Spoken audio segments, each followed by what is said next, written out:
Welcome back to Crafty Coaster. Today, we're talking about the possible trends for 2020. So come on, let's go.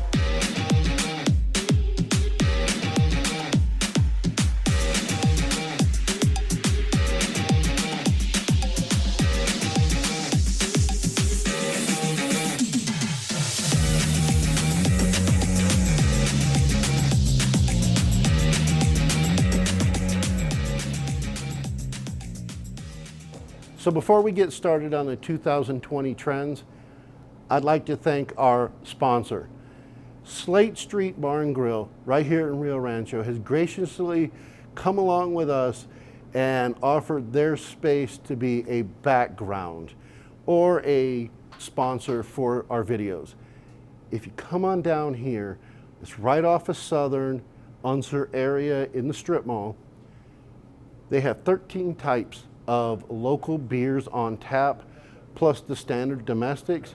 But what makes them really cool is they always have all the normal pub fare, like deep fried mushrooms and cheese sticks on hand, but they also have award-winning soups, nachos, and all sorts of cool sandwiches made right here.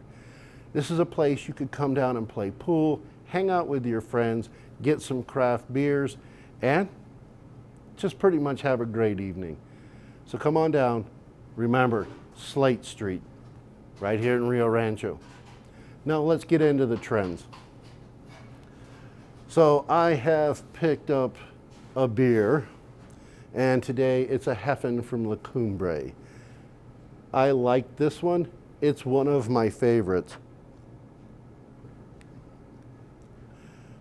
Good Heffen flavor, kind of got some spice to it. Definitely a good spicy winter beer. So, cheers.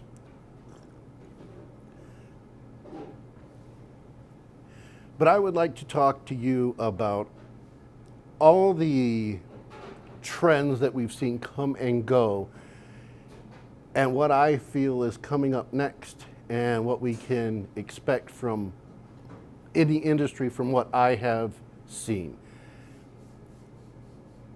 Over years, we have seen the uptick of pineapple beer and pumpkin beers and crazy beers. And they'll always be in the industry. Somebody, I'm sure, will come up with some sort of grapefruit tangerine craziness. And it'll hit the market and everybody will have one and laugh. And that's a good thing because it brings new people in. But I think they're going to slow down. I really do believe that that part of the market will always be a minimal part of the market. But I also have a feeling that the growth of the IPA is actually going to level out, if not drop just a bit. Because we have every possible IPA out there that you could think of. Dry hops, wet hops, all the craziness and doubles and triples and quads and all those. I think now that's gonna level out, like I said, if not drop. And instead of having all the thousands of IPAs, I think people will start going 1 and 2 IPAs per brewery and make those refined to the point of being perfect. I just think that's where we're going. On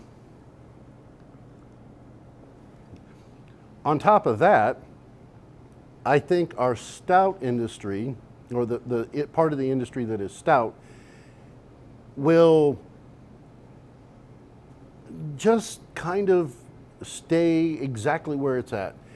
Stouts are so perfected and they are so good at what they do right now, there really is no need to improve it. What I do see coming as a change is I really think that from now on you'll see a lot more lighter beers, lower ABV beers, start coming out, brewed by brew pubs. So small batch brewers that are going to come out with theirs and theirs alone, that are anywhere between 4.5% to 5.5%, somewhere in there, that you can go down and crush 2 or 3 beers, be right around the corner from your house, walk home, and just have a great evening with your friends. I think that part of the industry is going to be huge in 2020. That part, I just cannot see being anything but a huge uptick. And it's great for the communities, and it's great for the beer industry.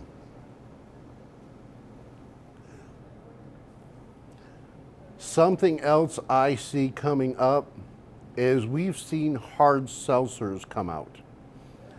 Hard seltzers are one of those things that are an alcohol that is kind of a base that has little to no taste on its own, little sparkly, salty kind of taste, and that it can chameleon into something else. Speaking of which, like Differential, you've seen us go over to Differential.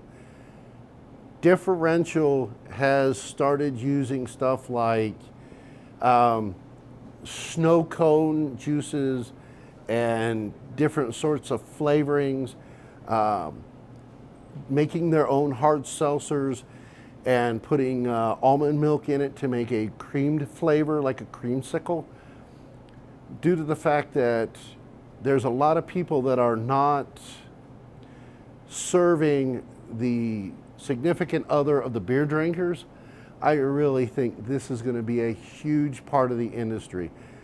I do believe places like Brew Lab 101, who does ciders, will bring on that seltzer and make those seltzer drinks to help with bringing in the significant others so they can enjoy themselves too.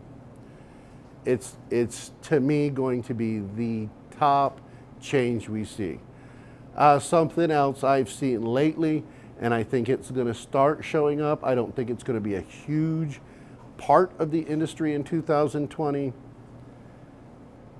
I think we will end up getting stuff, instead of Indian pale ales, I think we will end up with Indian pale lagers. And that's like a pale ale, except for they're using lager yeasts. I think this is going to be a start of something we'll see in the future. And I'm kind of excited because I've had a taste of one of them and it really is good. Thank you for showing up, checking out the trends for 2020 here on Crafty Coaster. Don't forget to subscribe, share, and like, and until next time, cheers.